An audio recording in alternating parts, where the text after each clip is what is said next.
Hey everyone, I am Artosis, and this is the second game of, well, this particular SixJax review. It is ViBE against MajOr. MajOr, of course, the Mexican player that was recently recruited to SixJax. ViBE, an old school NRG slash SixJax player.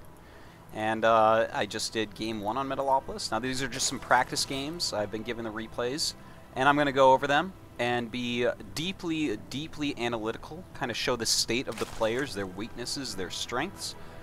And yeah, that's kind of the point of what I'm doing here. Everyone let me know if you like this type of thing. It's not my regular commentary where I kind of commentate.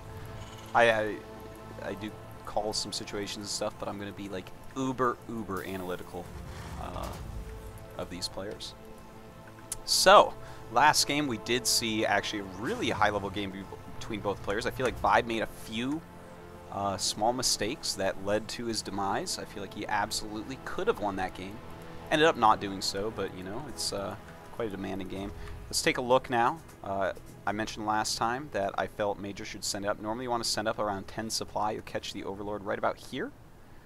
But he scouts a little bit late, so he doesn't know yet about the positioning of this Overlord. If the Overlord like went straight out this way, based upon what we saw him scout like last game, then he wouldn't ever know what position. He might scout up there first, and that's not good. Still not scouting that, and there, he's going to finally see it.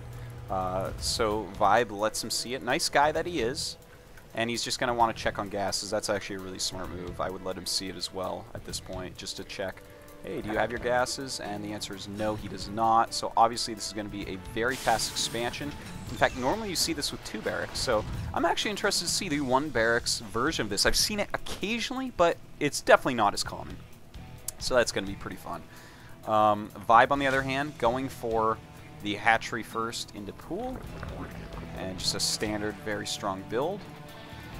He's going to be able to feel a lot more confident and safe this game. It looks like MajOr is going to pressure with a Marine, at least force some Zerglings out. Of course, you want to make as few Zerglings as possible, get as many drones as possible. And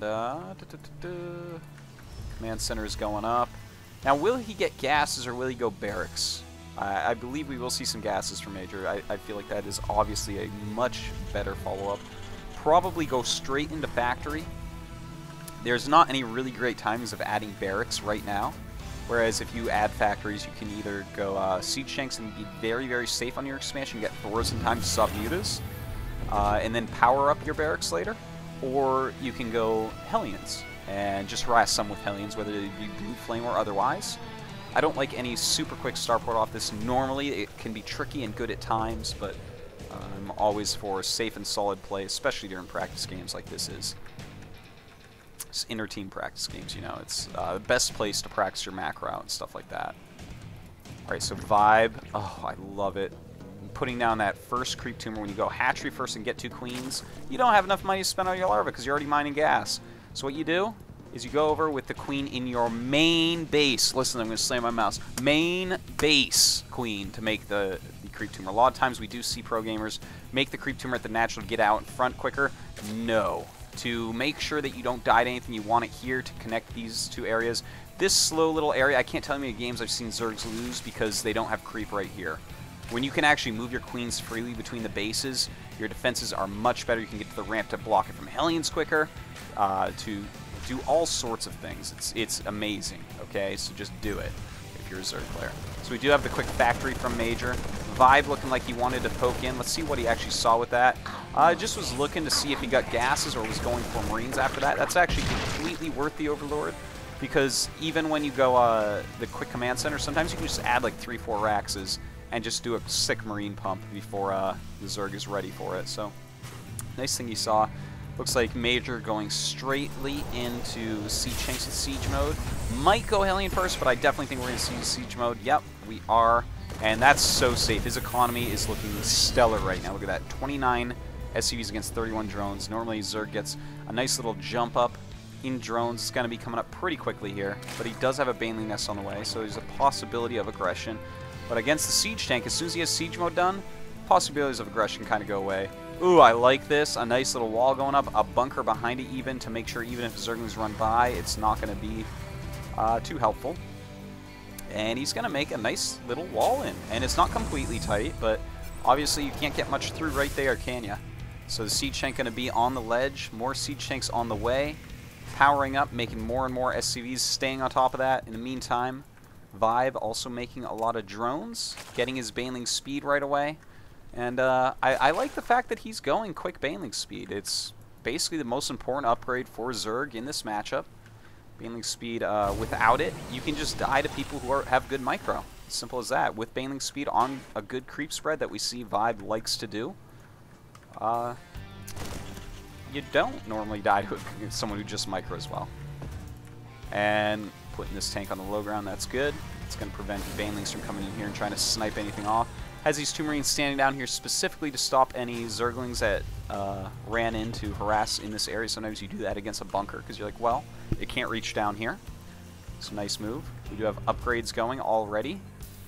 And already getting an armory. That's going to be to get some Thors out. Second factory on the way. So he's going to factory real quick to make sure he has a healthy siege tank count and can pump out some Thors to stop any mutas. Now ViBE, his mute is going to be a little bit slower than they could be because he does like to get that Baneling speed out so quickly. Evolution Chip will probably get his +1 melee attack. That's all the rage right now. Good creep spread. Should put an Overlord up here so we can actually pop this tumor up. There you go. Now you can see it. And that's just beautiful. Notice how he's going in every direction. Too often I see pro gamers, even some of the top pro gamers who are way better than ViBE, like July Zerg, sometimes you see them just go in like one direction with the creep. And this is much better. Trust me, it is. And he's going to want creep everywhere. It's going to make him much more powerful, much more mobile, better wet map awareness. It's going to make it harder for Major to actually attack anywhere. It's much harder to attack a Zerg on creep. Again, very good turret placement. In fact, better than last game. I love this turret right there. Hugs up against these gases. Last game, ViBE harassed the gases a lot and really did a lot of damage to him. You know, so Major learning in between the games that, hey, ViBE knows to hit the gases. The ricochet hits all the SCVs and takes them out. Don't want to lose those. Move this turret over. It's also going to cover these a lot better. And then this other one, that's just for zoning. You can't fly in between there. Can't really fly below here, and that makes it so that you're kind of in this no man's land. And watch this, the mutas are going to come in between the Thor and the missile turret. They're going to have to just turn around. That's it. They can't do that. They can't even magic box this right now. There's not nearly enough because of the missile turrets. So great placements. Now let's take a look at ViBE getting his +1, getting his +1 there. No other tech yet. Looks like he's just pumping out mutas and drones at the moment. Drone count 68 against 51 SCVs, so he's got a very nice economy. Major, I don't see another command center yet, and he may be going for a 2-base timing here. He did get those 2 factories very, very quickly. I, of course, always do prefer to make an expansion, but, you know, 2-base timings have their merit. He has the medevac out, but slower this game. Alternating his strategies, of course. The entire game has been different, so I guess I don't really need to point that out. Creep spread, great. Look at this. He's going to have creep spread over to his 4th base. And Major looks like he just kind of wants to scout here, see what's going on. He's going to see the expansion. And there will be no more. Infestation pit on the way, both for Hive and Infestors, no doubt. Now, when the glands is going, when this says 30, yeah, I believe it's 30. I'm trying to remember. I don't really play Zerg anymore, but when it says 30, you want to start making your first batch of Infestors. And you want that to hit at a good time. What is this? This is interesting. Oh, okay, he's just going to move the Thor over here quicker. Loses the armory. That was a really great snipe by ViBE. That was really, really nice. I like that. It just keeps prodding and gets that armory. So we're not going to have any plus attack upgrades, or no more. And it's going to make it harder to upgrade some Marines as well. Catches the Thor and the medevac. Very nice. Walking across the creep right now. ViBE knows exactly where he is. All these creep tumors giving him a huge amount of information. And we do have a ton of Zerglings on the way. No Infestors, though, so he's not going to have any Fungals to help stop this. A lot of Banelings, though. And where's his mutas? They should be coming in from behind. They're over here killing off some factories.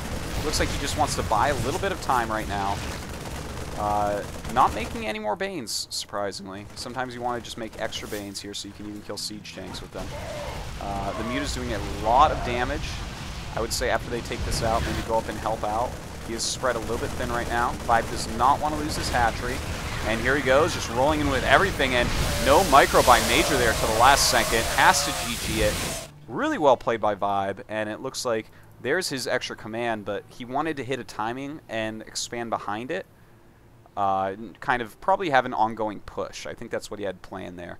Of course, when you dedicate yourself to that two-base timing, and ViBE has had a really well-timed third.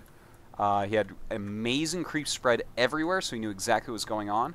He had some nice snipes with the mutas. When you put all that together, this push isn't going to be quite as good. It's going to be a little bit risky, and of course, that's what it is. As long as you're not expanding more and more, your play is going to be oftentimes very risky against someone who is expanding at nice timings. So anyways, this has been Game 2 on Metalopolis between SixJax MajOr and SixJax ViBE, just analytically analyzing some players from my team in their practice games, inter-team practice games. And there will be one more game, so make sure you check that out, and thanks for watching.